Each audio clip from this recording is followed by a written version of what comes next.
Good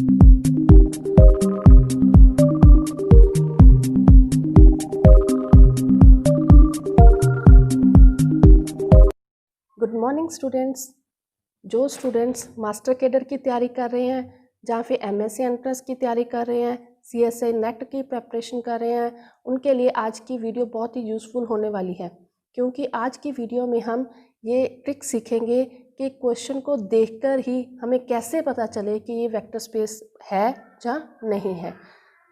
चलो शुरू करते हैं। मैं हूँ सिमर और स्वागत है आपका आपके अपने channel light house of math पर। हाँ जी बच्चे, देखो वेक्टर स्पेस के लिए ट्रिक जानने से पहले वेक्टर स्पेस की डेफिनेशन हमें ज़रूर पता होनी चाहिए, इसलिए हम ब्रीफ में एक बार वेक्टर स्पेस की डेफिनेशन देखते हैं। हाँ जी बच्चे, वेक्टर स्पेस को आपने देखा होगा कि वेक्टर स्पेस को डिनोट करते हैं VF। ये F क्या होता है? ये होता है हमारा फील्ड का सेट। फील्ड एक ऐसा सेट जो फील्ड बनाता है। फील्ड क्या होता है? वो सेट जो कुछ खास प्रॉपर्टीज़ 10-12 प्रॉपर्टीज़ होती है, वो प्रॉपर्टीज़ को सेटिस्फाई करता है, उस सेट को हम फील्ड बोलते हैं।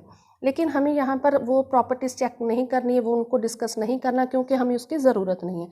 हमें जस्ट ये पता होना चाहिए कि कौन से सेट्स हमारे फील्ड होते हैं। मोस्टली रैशनल नंबर्स का सेट, रियल नंबर्स का सेट और कॉम्प्लेक्स नंबर का सेट, ये हमारे पास फील्ड होते हैं। हाँ जी, उसके बाद एक और सेट हमारे पास गिवन होता है। ठीक है जी, एक सेट गिवन होता है, हमने उस पर भी कुछ प्रॉपर्टीज़ लगाकर और इस फील्ड के साथ के कुछ एलिमेंट्स के साथ कॉम्बिनेशन करके कुछ ऑपरेशंस लगा के उसको हमने वेक्टर स्पेस प्रूव करना होता है। और वो प्रॉपर्टीज़ हमारे पास क्या होती हैं, हम वो देखते हैं। पहले तो हमारे पास वेक्टर स्पेस में 2 टाइप के ऑपरेशंस होते हैं। एक तो को बोलते हैं हम इंटरनल कंपोजिशन बोलते हैं, और दूसरे के हम बोलते हैं एक्सटर्नल कंपोजिशन। हाँ जी, इंटरनल कंपोजिशन क्या होता है कि हमारे पास वेक्टर स्पेस तो हमने प्रूव करना है, V के ही 2 एलिमेंट्स लिए, ठीक है, उन पर हमने ऑपरेशन लगाया। मान लो हमने ऑपरेशन V का एलिमेंट ले लिया एक और B का एलिमेंट दूसरा ले लिया B, इन दोनों पर हमने ऑपरेशन लगाया, मान लो A + B लगाया, तो जो आंसर आया वो V में ही आया। क्लियर? एक्सटर्नल कंपोजिशन क्या होगा कि हमने एक एलिमेंट ले लिया फील्ड का F का और एक एलिमेंट हमने लिया V का, ठीक है, उनके मल्टीप्लाई कर दी, तो जो आंसर आया वो हमारा क्या आया? V में आया। तो इसको हम क्या बोलते हैं? External composition. इंटरनल कंपोजिशन में हमारे पास कुछ प्रॉपर्टीज़ होती हैं। पहली क्लोजर प्रॉपर्टी, ठीक है जी। क्लोजर प्रॉपर्टी क्या होती है? For all A, B belongs to V, इन दोनों को सम किया मीन्स को क्या आए? वो V में आए। दूसरी क्या है? Associativity, for all A, B, C belongs to B, A + B + C equals to क्या होगा? A + B + C means associative property hold करेगी। तीसरी क्या होगा हमारे पास? आइडेंटिटी एग्जिस्ट करेगी, for all A belongs to V there exist 0 belongs to V such that A + 0 equals to 0 + A equals to A। चौथी प्रॉपर्टी क्या हमारे पास एग्जिस्ट करेगा? Inverse, for all A belongs to V there exist minus of A belongs to V such that क्या आएगा? A + minus of A equals to 0 equals to minus of A + A। Clear? पांचवी property हमारे पास क्या है कि commutativity, A + B equals to B + A। हाँ जी, internal composition में हमारे पास 5 प्रॉपर्टीज़ होती हैं और एक्सटर्नल में हमारे पास क्या होगी? पहली property, for all alpha belongs to F, alpha A belongs to V, for all A belongs to B जी। नेक्स्ट, अब हमने क्या लेने हैं? 2 एलिमेंट्स हमने F के लेने हैं, ठीक है जी। अल्फा + बीटा इंटू A, एक एलिमेंट हमने V का लेना है, equals to alpha A + beta A, for all A belongs to V। Clear? Distributive law. Next क्या होगा? अब हमने क्या लेना है? एक एलिमेंट हमने F का लेना है और 2 एलिमेंट्स हमने V के लेने हैं, ठीक है। तो ये alpha A + alpha B, for all A, B belongs to V। 9th property हमारे पास क्या होगी? अल्फ़ा बीटा ए, दो एलिमेंट्स हमने F के लिए और एक एलिमेंट हमने V का लिया। अल्फ़ा बीटा, इस पर हमारे पास क्या है, एसोसिएटिव लॉ लग जाए। 10th प्रॉपर्टी हमारे पास क्या होगी, A belongs to V, there exist 1 belongs to F such that A.1 equals to क्या हो, हमारे पास A हो। क्लियर। तो अगर हमारे पास ये 10 प्रॉपर्टीज होल्ड करती हैं तो उसको हम क्या बोलते हैं, वेक्टर स्पेस बोलते हैं। ये तो हमने ब्रीफ में एक बार डेफिनेशन को समझ लिया। अब ट्रिक्स कैसे करते हैं उसके लिए एक आपको छोटा सा फंडा पहले समझते हैं, फिर हम ट्रिक पर आएंगे। देखो बच्चे, ट्रिक क्या है, हमारे पास VF वेक्टर स्पेस है, ठीक है। और आपको ये भी पता है कि अगर दो सेट्स ऐसे हैं, means A subset of B है, देन हम B को क्या बोलते हैं, सुपर सेट बोलते हैं, और A को हम क्या बोलते हैं, सबसेट बोलते हैं, ठीक है जी। हाँ जी, अब यहाँ पर देखो, अगर हमारे पास ये जो फील्ड वाला सेट है ये सुपर सेट हो, ठीक है, और जिसको हमने प्रूव कराना है, जिस सेट को हमने वेक्टर स्पेस प्रूव कराना है, वो क्या हो, सबसेट हो, किसका, F का। क्लियर। मान लेते हैं हमारे पास एग्जांपल मैंने ली यहाँ पर R, फील्ड की एग्जांपल ले ली R, और यहाँ पर Z ले लिया वेक्टर स्पेस, जिसको हमने वेक्टर स्पेस प्रूव कराना है, तो Z सबसेट ऑफ R है। क्लियर। तो ये अगर ऐसा कुछ है, मीन्स जिस को हमने सेट को हमने वेक्टर स्पेस प्रूव कराना है, उसमें हमारे पास Z के एलिमेंट्स हैं, लेकिन जो फील्ड है हमारा वो क्या है, बड़ा है, R है, देन ये कभी भी वेक्टर स्पेस नहीं होगा, नॉट वेक्टर स्पेस। क्लियर। फंडा समझ आ गया आपको। हाँ जी, एक और बात कि अगर आपके पास ग्रेटर देन इक्वल्स टू का साइन है या less than equals to sign है, वो कभी भी वेक्टर स्पेस नहीं बनाएगा। चलो अब क्वेश्चंस करते हैं, देखना कैसे 1 सेकंड में आप क्वेश्चन को देखकर ही टिक कर पाओगे। Examine whether following are vector space or not over R cube. Field हमारे पास क्या है, रियल नंबर्स का R cube. Clear. First question देखते हैं, V equals to ABC such that ABC belongs to R। अब हमने V को वेक्टर स्पेस प्रूव कराना है, लेकिन उसके एलिमेंट्स जो है वो क्या है, रैशनल्स हैं, ठीक है जी। अब Q सबसेट है कि फील्ड क्या है, R cube, Q subset R होता है। क्लियर। तो ये क्या है, कभी भी वेक्टर स्पेस नहीं बनाएगा। Next, V equals to ABC such that A greater than equals to B greater than equals to C। Clear. अब ग्रेटर देन का साइन आ गया तो ये कभी भी वेक्टर स्पेस नहीं होगा। V equals to ABC such that B less than equals to 0, again less than equals to का साइन आ गया तो ये कभी भी वेक्टर स्पेस नहीं होगा। V equals to ABC such that C belongs to Q। A और B के बारे में तो हमें उन्होंने कुछ नहीं बताया, लेकिन C पर क्या रिस्ट्रिक्शन लगा दी कि वो रैशनल नंबर है, और rational number again subset of R है, तो ये कभी भी वेक्टर स्पेस नहीं होगा।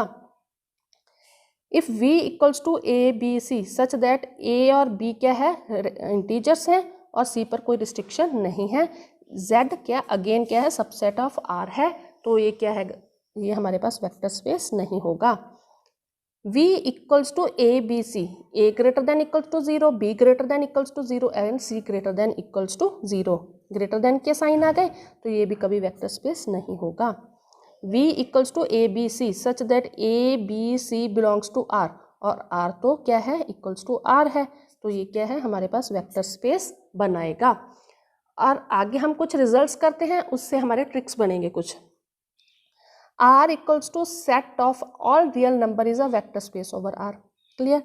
रियल नंबर का सेट, जैसे V equals to A belongs to R, यहाँ पर A बिलोंग्स टू R मीन्स A की एलिमेंट है R का, टप्पल टाइप नहीं है, कुछ भी दिया हुआ तो क्या है, रियल नंबर का सेट क्या, वो हमेशा ही वेक्टर स्पेस बनाएगा। नेक्स्ट क्या है, set R square equals to ordered pair of real number is a vector space over R। Ordered pair का मतलब क्या है, ये ऐसे ब्रैकेट में दिए हुए, ठीक है, जिसमें x भी R को बिलोंग करता है, y भी R को बिलोंग करता है, तो इसको हम क्या बोलेंगे, वेक्टर स्पेस ये बनाएगा। क्लियर।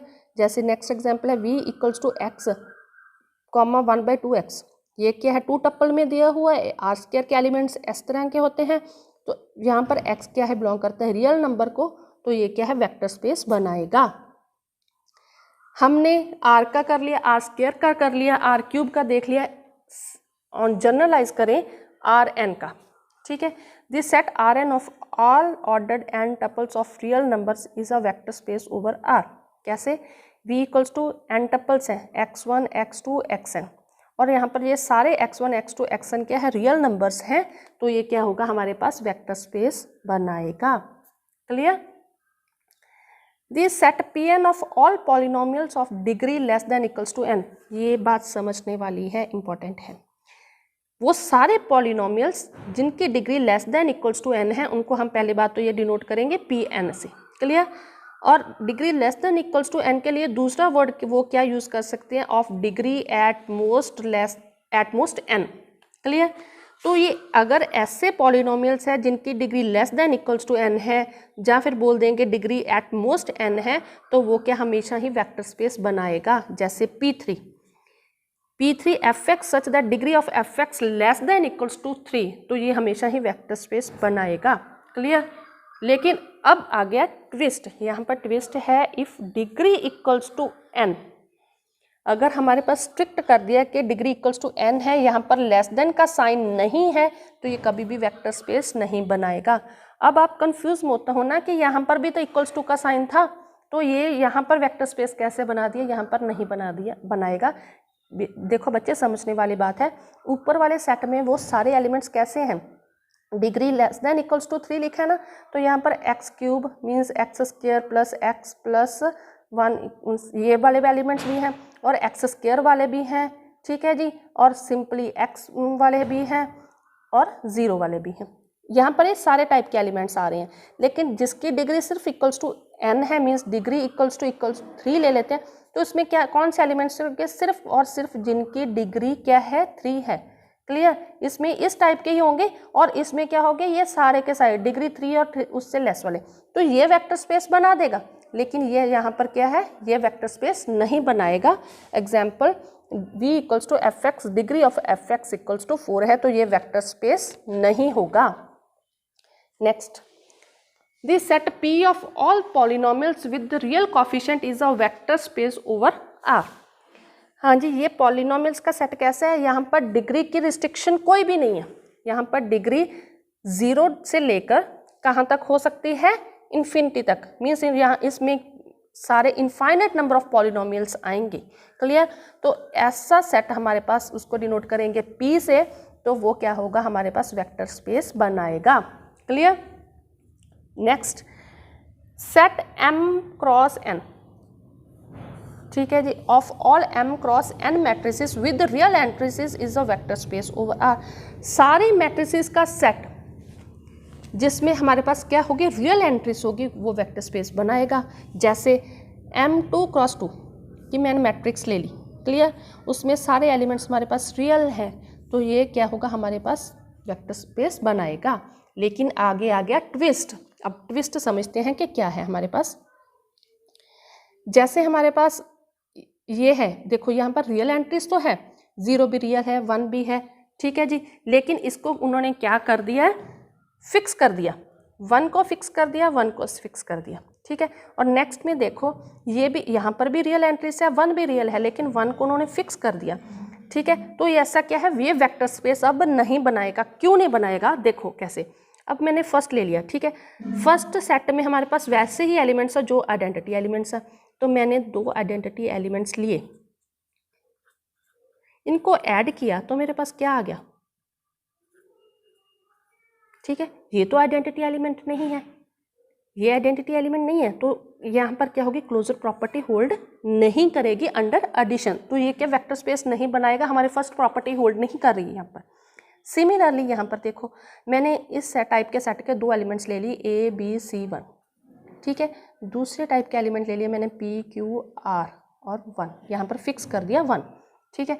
P Q R भी रियल नंबर्स है और A B C भी रियल नंबर्स है। इन दोनों को मैंने ऐड किया, A plus P, B plus Q, C plus R और 1 प्लस 1 2।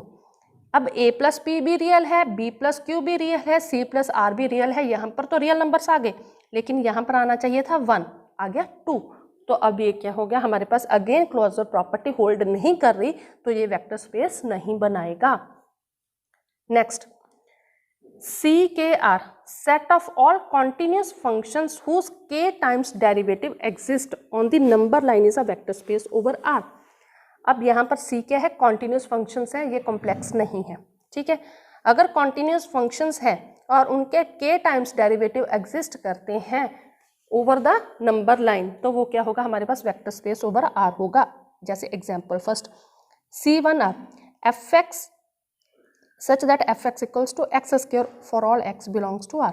अब ये एक्स स्क्वायर क्या है, कॉन्टिन्यूस तो है, पॉलिनोमियल है, हमें पता है कॉन्टिन्यूस है, ठीक है जी।